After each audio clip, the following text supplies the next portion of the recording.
So Françoise, you are the founder of FMUS, Feminism Makes Us Smarter.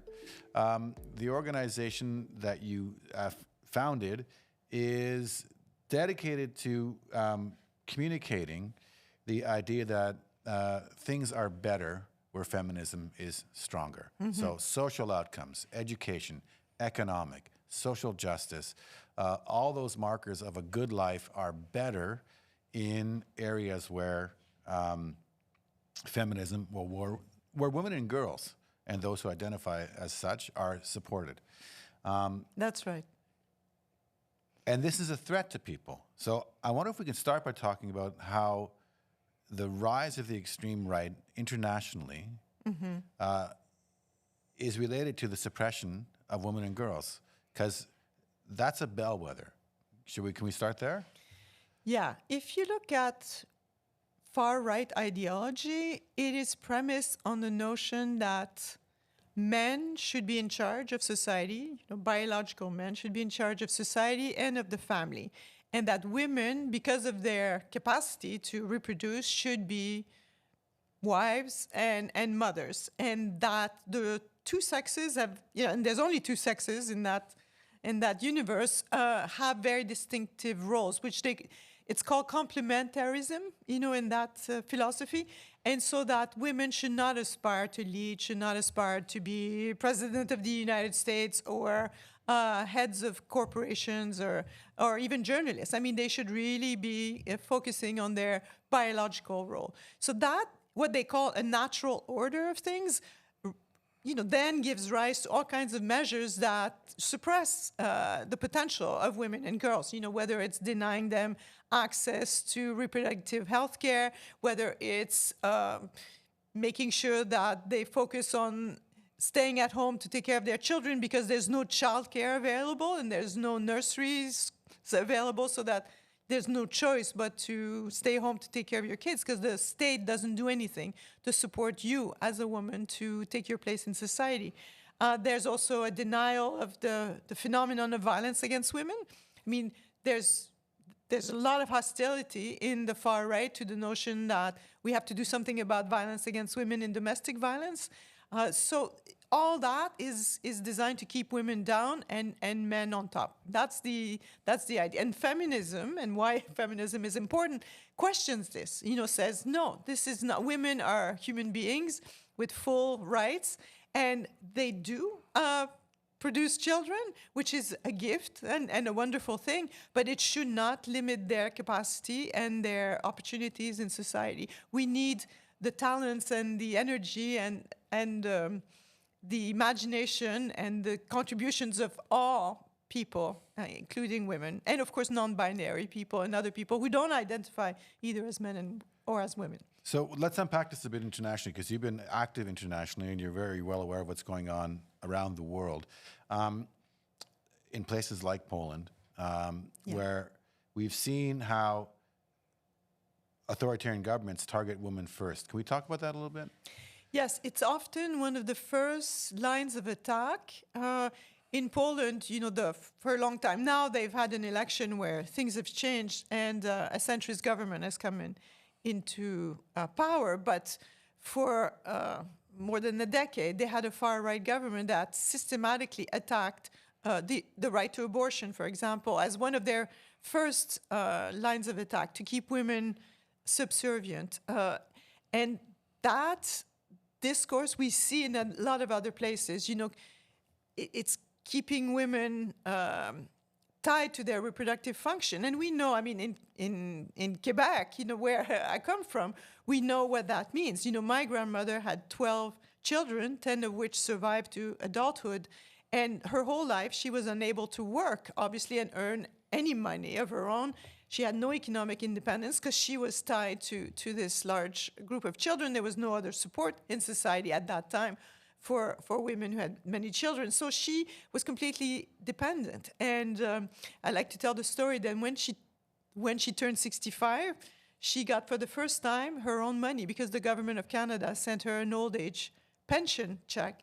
And that was the first time she actually had money, and she went to open a bank account so she could put her little check in the bank and spend it the way she wanted. There's so much that you deal with at FMUS on the website at fmus.org. You have a bi-monthly newsletter and a digest in which you address many, many topics. How does the desire to control women's bodies on behalf of oppressive forces negatively affect us? Like, and how does it express itself? Yeah. Well, when you look at what the right wing wants to do, controlling body is pretty fundamental, right? Because we are embodied beings. We don't exist outside our body. And if you cannot control your reproduction, then you end up like my grandmother, right? For women, it's fundamental. It's not something that it would be nice to deal with after we've dealt with other issues, you know, the hierarchy of needs, right? It's part and parcel of being able to every day realize your true potential. So when I used to go to the United Nations for negotiations on women's rights, we'd often hear the Catholic Church, you know, they sit there at the United Nations as the Holy See, the Vatican, and they would say, well, this isn't a priority, contraception and abortion, this is just secondary. The real issues are food, housing, you know, shelter, etc., and education. But I'm like, who's disagreeing that people should have housing, food, and education? But for women, if they don't also have contraception and control of their body, their whole life is transformed and not for the better. So it's, to me, there's no hierarchy of needs. We need to have all of it, and we should demand all of it. So if we look at the work of people like Hans Röhling at factfulness.org, I believe, we know from social research that family size has a direct impact on health outcomes, education, and one's positive growth as a human being. For sure, from the point of view of the church, more people is better. But we do know that less people equals less poverty.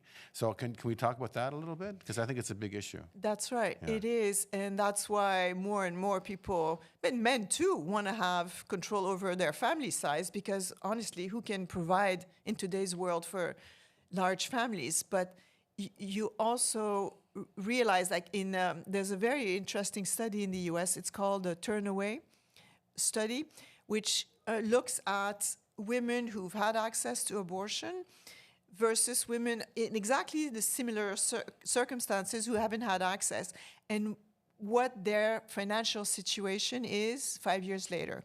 So the ones who had access were able to sometimes complete their studies, or get a job that paid more, or were able to provide better for their existing children, while the women who, very similar circumstances, were not able to access abortion, therefore had an additional child they couldn't care for, find that their credit rating has gone down the drain, that they were not able to hold a job that they wanted to hold, so their financial situation is worse. They've had to abandon their studies in some cases, and their other children, their existing children, are in worse shape and have suffered from this additional child that their parents knew they couldn't take care of. So we have really clear evidence. That study is followed thousands of women over a period of 10 years.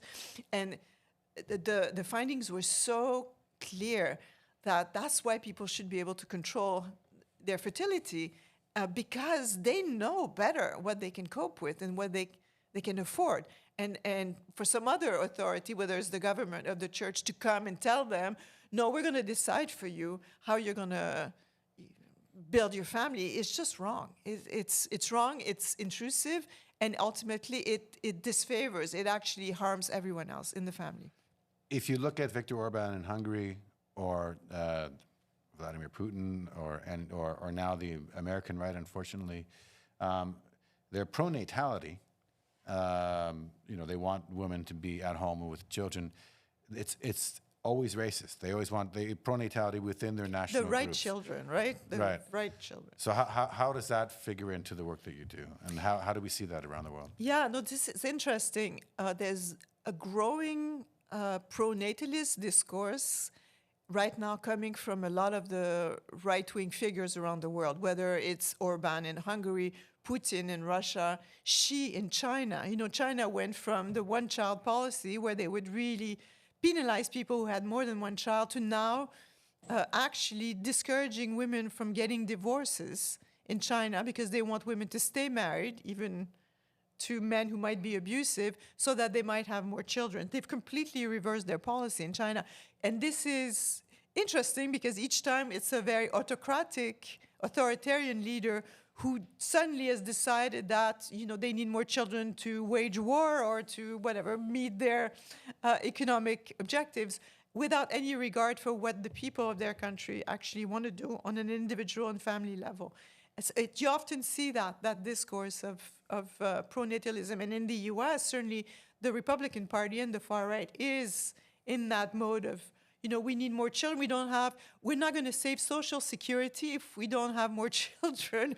So they really say, and recently there was a lawsuit waged against by conservative attorney generals in Missouri and Idaho and against the abortion pill. And one of the arguments these attorney generals actually make is that if the abortion pill continues to be available, we're not going to have enough people to pay for Social Security, and it's damaging the state at the meta level that women are able to have abortions. I mean, that is just, so we're no longer in charge of our own families. We're just cogs in a machine that these leaders run, right? Where they're going to decide for us what we're going to do with our lives. It's very dystopic, and it's like some kind of sci-fi movie, you know, from the future. And this is new in the discourse. You know, as I've heard you mention elsewhere, now you have the Harris-Waltz campaign talking openly about abortion. It's something you never saw in. That's There was right. always like sort of a hidden thing that politicians didn't want to say. They've overcome their reticence to talk about abortion. Yes. But the equation is between, as you say, privacy rights and right. You know, it's like, again, it's just the tip of the spear. So can we unpack that a little bit too? Well, yes, because the Republicans, of course, have attacked abortion rights, and they've done that. They've used that topic to mobilize their evangelical and ultra-Catholic base for a long time. This has been going on for more than 40 years in the U.S. But they're also attacking the right to privacy with respect to contraception. You know, they're really questioning whether contraceptives should be available, should be paid for by insurance. So for a lot of people, if they can't get insurance coverage, it becomes unaffordable. They're also questioning, putting into question the same-sex marriage, which is used to be covered by the right to privacy until 2 years ago. The Supreme Court gutted that right when they reversed Roe v. Wade. They're questioning a lot of the decisions that people thought were, you know, guaranteed that we could make decisions in our own bedrooms in privacy, because they want to bring back that natural order that I talked about, this idea that the destiny of people is men and women, heterosexual couples, being married, having their biological children, and anybody else needs to conform to that model. So that's pretty dramatic if you think about that as a vision for society. There are far more women than men in the world, numerically, I believe. There are more, yes. In spite of all of the good markers associated with a healthy feminist movement, what we're seeing in the States and other places is the rise of the trad wife. Yeah. So, you know, clearly, if you were to persuade people of your arguments, there's people who are more persuadable and people who are less persuadable. But who is FMUS directed to? Like, who's this message? Who are we trying to reach the most?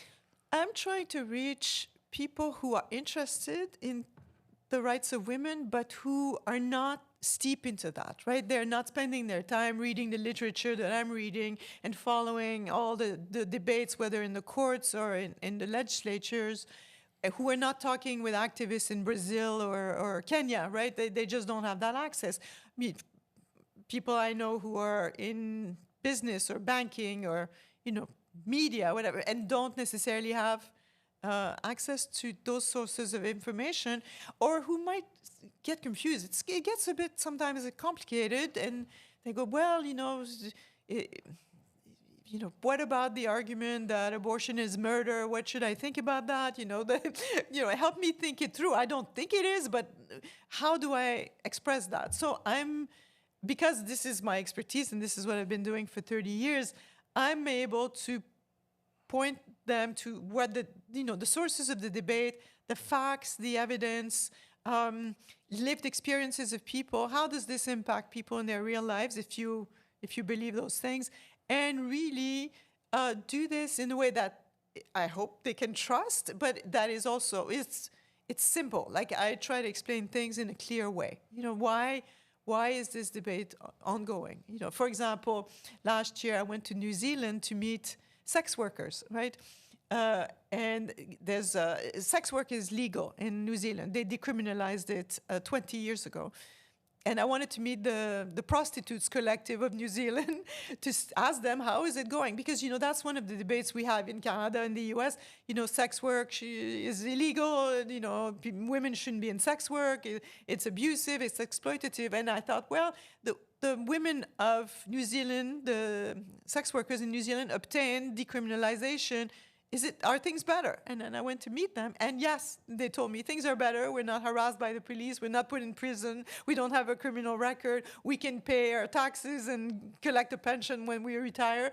It is better. And those of us who want to get into sex work can do so without fear of coercion and violence and police abuse, which is a big problem for sex workers around the world.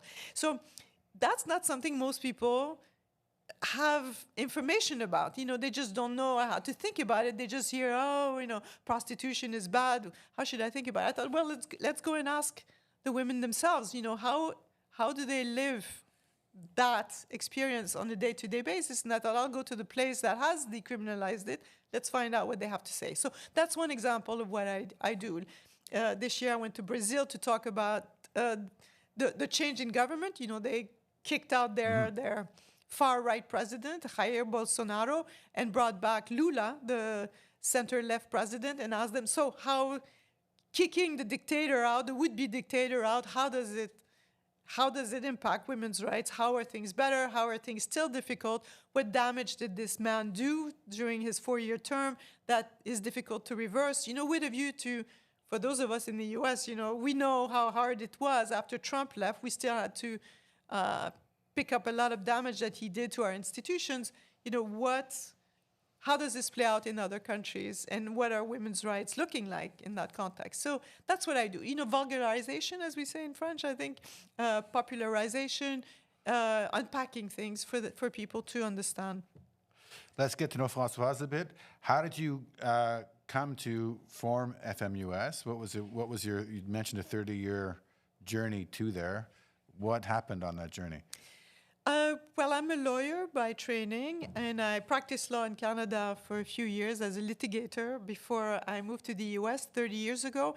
I had also studied politics, Soviet politics in those days. There was still the Soviet Union. And I saw what totalitarianism could do to a society, dictatorships, the lack of freedom. So that was something that was very present in my mind. And then once I became a lawyer, I really wanted to work on issues of justice, those people most marginalized, people who are vulnerable, and of course the rights of women, because women in almost every society are at a disadvantage. So when I moved to the US, I had the opportunity to engage with international organizations in New York, working on these issues, and I never looked back. There was so much to do with women from all around the world. New York's an international crossroads, so I was able to work in a big foundation and then in the International Women's Health Coalition to advance women's rights, women's health, women's well-being with activists from all over the world. And it was so amazing and so inspirational that I've never looked back. And you're still in touch with activists all over the world. Absolutely. I wonder if you could tell me a little bit. You mentioned that you were in New Zealand. In the last 3 years since you started FMUS, you've traveled and you've kept touch with some international movements. Can we talk about that for a couple of minutes? Yeah, for example, I went to Kenya a couple of times in the last few years to talk to Kenyan activists that I know who are working specifically on women's rights, access to reproductive health care for women in Kenya. Kenya has still a very high rate of maternal mortality. Women still die in pregnancy and childbirth at a high rate, which is inexcusable, really. It's all preventable deaths. So really talking to the activists on the ground that are trying to change that, to give women access to contraception, safe abortion care, to educate young girls about their rights, for young girls to understand when they're being subject to harassment, what they can do about it, to denounce violence and harassment. So, and even simple things like menstrual care. I mean, a lot of young girls don't know when they first have their period what is happening to them because no one tells them, not even their mothers. They don't know how to use a pad or a tampon. I mean, so these groups are really working with girls on some very, very basic things and working with the schools to ensure the girls have access to, running water so they can wash their hands and take care of things when they're having their period. A lot of basic work that is being done that makes a huge difference in the lives of these girls. For all that women and girls are the most vulnerable to attack by authoritarian figures, they also seem to be leading the charge when it comes to reform and activism. Is my perception correct? Yeah, I mean, I think there's two groups that are always in the crosshairs of right-wing movements. One is women, but the other one is LGBTQ. Anyone who doesn't abide by the traditional norms of sexuality, that what I was talking about, the natural order of men and women playing their roles in society, is a target for the far right. So in some countries, the far right is more focused on LGBTQ than on abortion, depending on what the cultural background is. So, for example, in Russia, which is interesting, Russia had for a long time legalized abortion and make it very widely available, even as a major primary form of family planning, if you want. So Putin, when he started his attacks, his far-right attacks, he really persecuted gay men and, banned the Pride Parade and then arrested transgender activists and lesbians and so on. So that's been his focus. He's now moved into more curtailing abortion as well, but that's not how he started. So that's what we see culturally, the two topics that they constantly pick on, right? But it varies depending on what has more traction at that moment in the society. So FMUS, if people go to the website, which they should, fmus.org, you can see everything you write about, the many topics you cover. There's also merch for sale that helps support fmus.org. It's really nice. You can see some hanging on the tree behind you, but there's other nice stuff. It's very positive, and it's very positive and colorful as a brand, and international. And I think that's kind of unique. Like you managed to keep a positive perspective in the face of some pretty negative stuff. Yeah, I think it's important to bring joy to what we do. It's hard enough, right, fighting for women's rights in places where, there's so much violence against women, so much repression. We can easily get despondent and despaired. So the slogan I use is, justice, happiness, and freedom, because I want us to think about what we're fighting for, right? We want justice, we want happiness. Yes, we have a right to be happy, and we want freedom. And we want to keep joy in our daily work. We want to keep love as part of our daily work. We don't want to, we're not here to hate people. We're not here to curtail the rights of other people. We're here to liberate ourselves, right, in a joyful way. So that's what I'm hoping the message is, that this will be good for everybody. That if we're freer, if there's justice for all of us will be happier. It's a great place to stop, I think. So thank you, thanks Tony. for taking time, and hopefully we'll hear some more from FMUS in the not too distant future. Certainly. Okay, thank you, Tony. You.